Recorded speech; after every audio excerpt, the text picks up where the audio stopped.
Hello and welcome to our session on what to do in an emergency. This is primarily thinking about what to do in the hills or in remote situations, maybe out at sea possibly, but most of my examples will be hill based. Um, so it's what to do when you first of all encounter an emergency, how to request help, and what to do when help arrives. So three different facets there to look at. So if something's gone wrong, what do you do? I know there's a separate first aid videos, etc., available this weekend.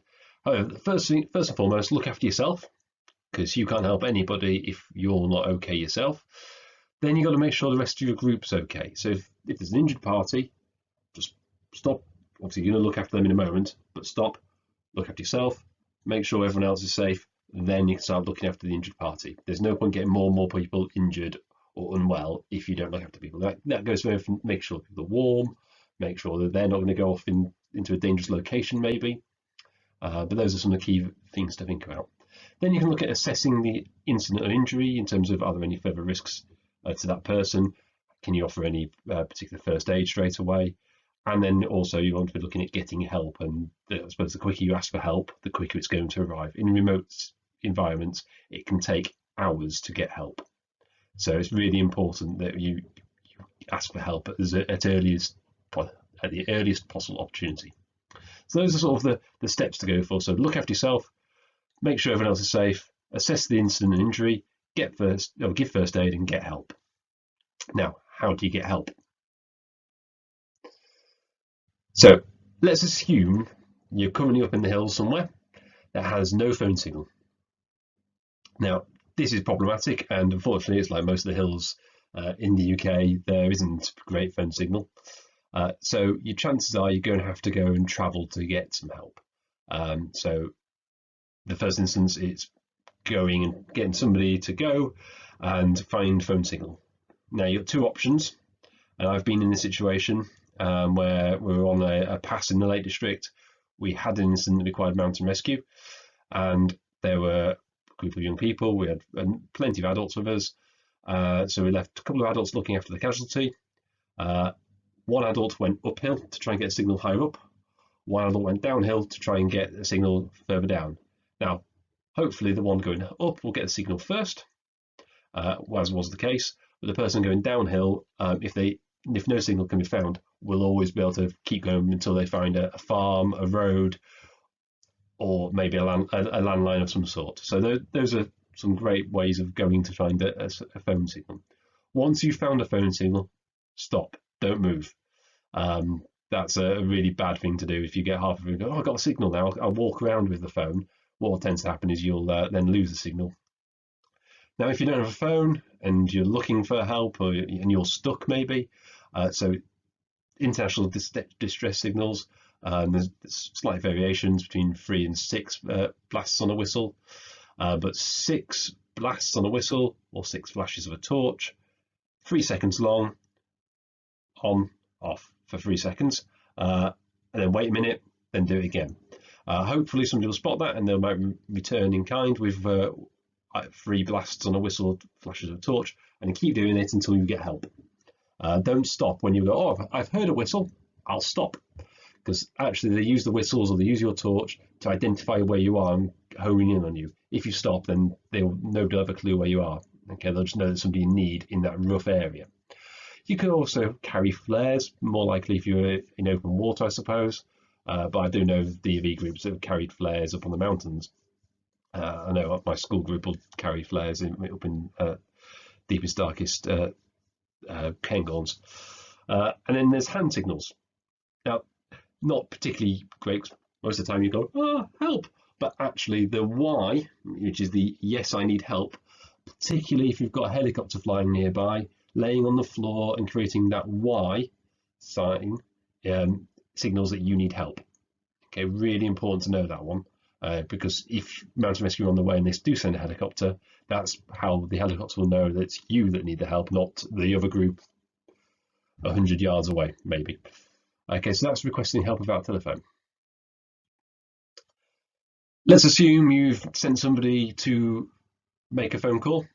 In doing so, you need to make sure that they have the right information. But to make the phone call, there's a variety of what people you might be calling. If you're inland, so in mountainous terrain, you phone 999 or 112. You ask for the police, then you ask for mountain rescue. And they will sort out whether or not it's mountain rescue, lowland rescue, or whichever rescue service is required at that stage. If you're on inland waters, so a river, you ask for the call 999 again, and you ask for fire and rescue services. If you're in coastal areas, I don't know if you're sea kayaking, you phone 999 again, and this time you ask for the Coast Guard. Both 999 and 112 will both work anywhere in the UK. And the great thing is, if you don't have great signal, still try calling. Or if it says you've got no signal, just try calling, because it might be that it goes, you've got no signal on your network, but it'll use any network available at that point, even if it's not your network. So it might find the signal might come to you. That's the great thing about the emergency service numbers. They were designed to work on any signal, so any bit of signal they can get, they'll work for. Now, you need to make sure you've got the following details. This is the minimum. They might ask for more information. So if you're the runner that's been sent off to go call for help, you need to make sure before you go, you've got this information. In particular, the instant location. There's no point you being able to go running, getting help, calling help and say, oh yeah, they're up a path somewhere over there. You need to know exactly where they are. There is an app called What 3 Words that does a similar job to a grid reference in terms of being able to identify a single point on a map. Not great for navigating with, but mountain rescue can use that to find you. So location, information about the casualty, name, gender, age, if they've got any other medical background, or any other issues going on, if you know them, please share them with the emergency services. Nature of the injuries and emergency, so actually what's happened, what's wrong, and number of people in the party. This is really important, so mountain rescue can assess how many people do they need to send. Do they need to send 20, 30 people if it's only one person that's got a broken arm maybe? Or do they need to go, okay, there's a large team of people, there's a couple of people that are injured, we've got to look after the entire team and the casualties, we'll send a big team up to help you. So they need to know how many people are in the party, they get an idea of how much kit they need to take to come and help you. Your mobile phone number, so they can contact you, they can also triangulate your position, very, very important. It's really important at the point you're on the phone to mountain rescue, or any of the rescue services, should I say, that you follow all instructions. Now, I've been in the case where I've had to leave the casualty, the case I talked about earlier. I was one of the people that ran down the hill to get the signal. I got the signal first, and they told me to stay where I was. So that was so that I could relay any instructions back. If necessary, I could say, okay, yeah, I've got instructions to give back to the casualty or the people doing first aid. I'll be out of phone signal for 20 minutes as I run back up the hill, give the information, run back down the hill.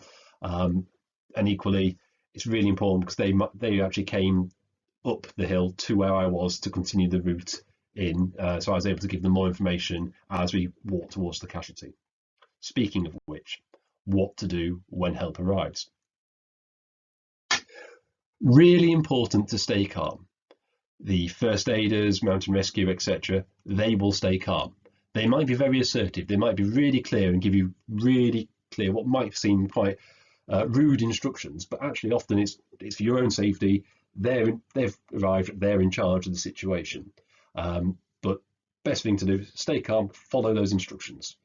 Now, I've been in the situation where I was halfway towards them, so I was able to meet mountain rescue near the casualty, and we walked in together, and I was able to impart further information. That was really useful. So that sometimes, if you see the rescue services coming towards you, you could walk towards them, meet them, and walk in, but otherwise stay with the casualty.